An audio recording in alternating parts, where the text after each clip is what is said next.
సామెతలు 30:27 ఒకటి చూసుకుంటే మనం 30:27 మిడతలకు రాజు లేడు అయినను అవన్నీ భక్తులు తీరి చాలండి ప్రియా దేని పెట్టారు. మిడతలంటే ఈ మిడతలకు రాజు లేడు అయినను అవన్నీ భక్తులు తీరి సాగిపోరంటే ఇక్కడ మిడత అంటే బహు చిన్నది. ఏంటండి మిడత అంటే చాలా చిన్నది, దాని కాళ్ళు కూడా చాలా బహు సన్నగా ఉంటాయి. అయినప్పటికీ ఆ మిడతలేంటి బలహీనమైనవి. ఎందుకంటే ఒక మిడత ఒక ఒంటరిగా ఉంటే అదేమీ చేయలేదు కదా మిడత. ఆ మిడతలు అన్ని దండు కింద వచ్చినప్పుడు ఆ మిడత దండు దేనినైనా కూడా నాశనం చేయడానికి అయ్యి బలపడుతూ ఉంటాయి కదండి. ఒక్కటిగా రెండు ఉండగా ఏం చేయలేదు అయ్యి. అంటే ఎక్కువగా మన దండు ఉన్నప్పుడు అవి ఏం చేస్తాయంటే పచ్చటి పొలాలన్నింటిలో కూడా ఒక గంటలో కూడా ఆ పొలాన్ని ఏం చేస్తాయి, ఊరిసేస్తాయి అవి కదండి. ఎందుకంటే మిడతలు మనకు నేర్పించేది ఏంటంటే మొట్టమొదటిగా జ్ఞాపకం చేసుకోండి, ఐక్యత. దేవునికి స్తోత్రం. ఈ మిడతలు మనకి ఏం నేర్పించింది? మొట్టమొదటిగా ఐక్యత కావాలి. ఐక్యత అంటే ఐక్యత కలిగి ఉండండి, కలిసి పని చేయండి. దానినే మన యేసయ్య ఒకసారి మనకు అంటే ఉన్నాడు. ఏమంటారంటే ఒకరినొకరు ప్రేమించుకుని ఒకరితో ఒకరు మనస్సు కలవరపడనియోకుని ఒకరికంటే ఒకరిని యోగ్యులుగా ఎంచుకునేది దేవుడు ఈ మిడతల ద్వారాగా మనల్ని ఈ దిన వాక్యంలో బలపరుస్తూ ఉన్నాడు. ఎందుకంటే మన బైబిల్ ఇక్కడ చెప్తా ఉన్నది, ఇక్కడ మనం గమనించేసినట్టే ఒకరినొకరు అన్న మాట అనేక సార్లు ఈ పరిశుద్ధ గ్రంథంలో మనకి కనబడుతూ ఉన్నారు ప్రియ దేని పెట్టలేదు. ఎందుకంటే మనము ఒకరితో ఒకరు జీవించిన ఈ లోకంలోనే పరలోక అనుభవాలుగా మనం పొందుకోగలుగుతాం. ఎందుకంటే ఇక్కడ సాతాను మనలను వేరుపరచు దేవుడు మనలను మన సాతాను మనల్ని ఏం చేస్తుంది? ఇక్కడ చూడండి, సాతాను మనలను వేరుపరుస్తూ ఉంది, మన దేవుడు మనలను ఐక్యపరుస్తూ ఉన్నాడు. దేవుడికి స్తోత్రం.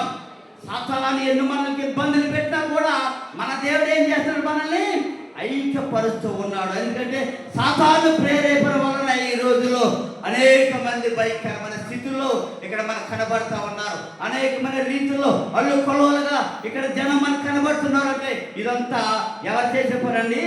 ఈ సైతాన్ని చేసే పని. కాబట్టి దేవుడు మన దేవుడు అందరిని ఐక్యముగా ఉండాలని దేవుడి దినాన్ని మనతోడు మాట్లాడుతూ ఉన్నాడు. ఎందుకంటే మన ప్రభు మనల్ని ఐక్యతతో ఉండమని కోరుకుంటూ ఉన్నాడు. ఈ దినానికి అందరం కూడా ఎలా ఉండాలట? మనం ఎవరితోటైనా గొడవలు పెట్టుకుని లేకపోతే ఒకరికొకరికి సంబంధం లేకుండా మనం చనిపోయామనుకో మనకి దేవుడికి రాజ్యం కూడా దొరుకుతుంది. దేవుడికి స్తోత్రాలు గుర్తుపెట్టుకోండి, అందరూ దొరుకుతుందండి. అక్కడ దేవుడు మనల్ని ఎక్కడుంటాడు? నీవు నీ సహోదరులతో, నీ కుటుంబంతో, నీ సంఘంతో నువ్వు ఐక్యముగా ఉన్నావా? మొట్టమొదటి దేవుడు ఏమడుగుతాడు? మనల్ని లెక్కడుతాడు. జాగ్రత్త.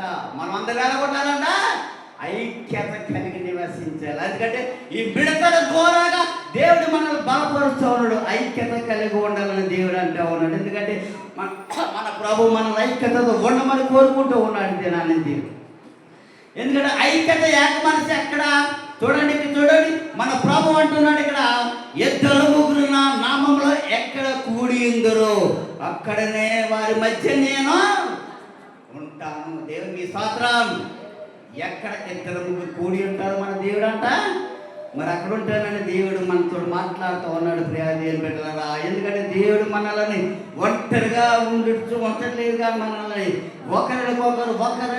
ఒకరు మన ప్రేమతోటి ఐక్యంగా ఉండాలని దేవుడు మరి ఇక్కడ కోరుకుంటూ ఉన్నాడు. ఎందుకంటే ఇక్కడ మనం చూసుకున్నట్లయితే ప్రియా దేవుని బిడ్డలారా చూడండి, హెబ్రీకి రాసిన పత్రిక హెబ్రీలకు రాసిన పత్రిక 10వ అధ్యాయము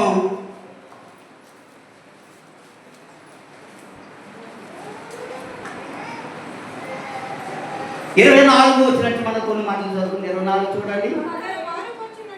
కొందరు మానుకొనుచున్నట్లుగా సమాజముగా కూడుట కూడక మానక ఒకడు హెచ్చరించుచు ఆ దినము సమీపించుట మీరు ఆ చూచిన కొలది మరి ఎక్కువగా అలాగు చేయించు ప్రేమ చూపుటకును సత్కార్యములు చేయుటకును ఒకరినొకడు పురుగొల్పవాలని ఆలోచిద్దాము. దేవునికి స్తోత్రం. దేవుడు అంటే ఉన్నాడు, ఒకరికొకరు మనం ఏం చేసుకోవాలంట? ప్రేమించుకోవాలి. ఏం చేసుకోవాలండి? మనందరం ఒకరి మీద ఒకరు మన జీవితంలో ద్వేషాలు పెంచుకుంటున్నాం, కానీ మన ద్వేషాలు మనం తగ్గించుకోవటం లేదు. ప్రియ దేని పెట్టారా కదండి? మన ద్వేషాలు మనం అందరి మీద తగ్గించుకున్నట్లయితే దేవుడు మనం పోగా ఏమంటున్నాడు ఇక్కడ మెట్టలు చూపించాడు, ఐక్యత కలిగి ఉండడం దేవుడు మనకు చెప్పినట్లుగా మనం కూడా అదే విధంగా మనం నడుచుకోవాలి. ప్రియ దేని పెట్టారా, ఎందుకంటే మనము మిడతలాంటి బలహీనమైన మనం కూడా అయినప్పటికీ ఏకంగా చేరినప్పుడు దేవుని కొరకు గొప్ప కార్యాలను చేయగలరు. మనందరం ఒక సంఘంగా చేరినప్పుడు, ఒక జనాంగా చేరినప్పుడు ఆ మిడతల దొండల్ని ఎలాగ చేసిందో మన జనాన్ని కూడా ఒక్కసారి ఆ దొండ వేస్తే మనం కూడా అటువంటి కార్యాలు చేయడానికి దేవుడు ఏంటన్నాడు, ఆయన మిడతలకు ఇచ్చినట్లు బలాన్ని కూడా మనకి మరేస్తాడని దేవుడు అంటే ఉన్నాడు. ఎందుకంటే మరి ఇక్కడ పౌలు గారు అంటే ఉన్నాడు, అపోస్తులైన పౌలు గారు పత్రుడైన పౌలు గారు, నేను దేవుని ఎడలను మనుషుల ఎడలను ఎల్లప్పుడూ నా మనసాక్షి విరోధమైనదిగా ఉండునట్లు అభ్యాసం చేసుకొనుచున్నాను అని దేవుడు ఎవరంటున్నారని అపోస్తుల పౌలు గారు అన్నాడు. ఏమన్నాడు?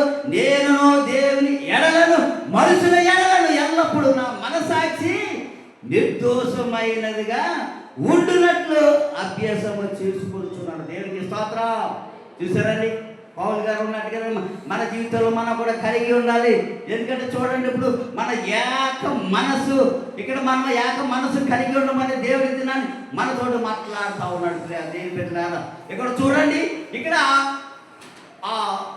ఒక విషయం నేను చెప్తాను. ఒక సిలువ ఉందనుకోండి, ఆ సిలువకి ఎన్ని కర్రలు ఉంటాయండి? సిలువకి ఎన్ని కర్రలు ఉన్నాయండి? 2. ఒకటి అడ్డకర్ర, 2 నిలువు కర్ర. అయితే దేవుడు ఏమంటాడంటే ఒక అడ్డకర్ర అంట, ఇక్కడ చూసిన అడ్డకర్ర నిలువ కర్ర కూడా ఇక్కడ మనకు దేవుడు ఇక్కడ చూపిస్తూ ఉన్నాడు. ఏంటంటే ఇక్కడ ఈ అడ్డకర్ర మనకి ఎలా ఉందంట? దేవునికి ఉన్న సంబంధానికి కలిగి ఉన్నదంట. ఇక్కడ ఎలా ఉందండి? దేవునికి మనకు ఉన్న సంబంధాన్ని కలిగి ఉందండి. ఇక్కడ అయ్యే అడ్డకర్ర అంటే ఇక్కడ ఈ నిలువ కర్ర ఎలా కనబడుతూ ఉన్నది మనకి? నీకును నీ దేవునికి ఉన్న సంబంధాన్ని ఇక్కడ కలిగినట్లుగా ఉంది. నీ తోటి వారు ఉన్న సంబంధాన్ని ఇక్కడ మనకు చూపిస్తూ ఉన్నది. ఈ సిలువ 2 కర్రలు, ఒక అడ్డకర్ర, ఒక నిలువ కర్ర కూడా పెట్టారా.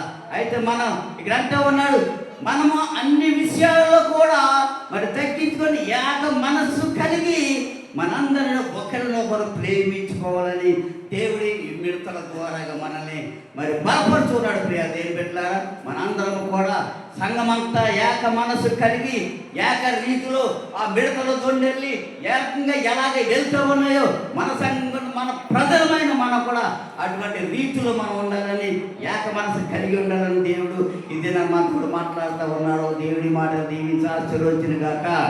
ఆమేన్. మనం ఆ వాక్యంలోకి వెళ్దామండి. ఆ కొరింథీయులకు రాసిన పత్రిక చూడండి, దయచేసి అందరూ ఇచ్చండి. ఇందులో మన ఆరాధనలో పంచుకుని ప్రతి ఒక్క బిడ్డ అందరూ మరి నిలబడినట్టయితే ఈ ఆరాధన కార్యక్రమంలో మనం వెళ్దాం. దయచేసి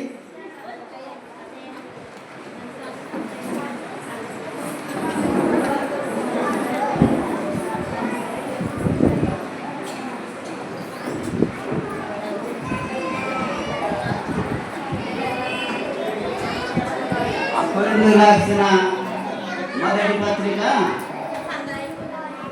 చూడండి.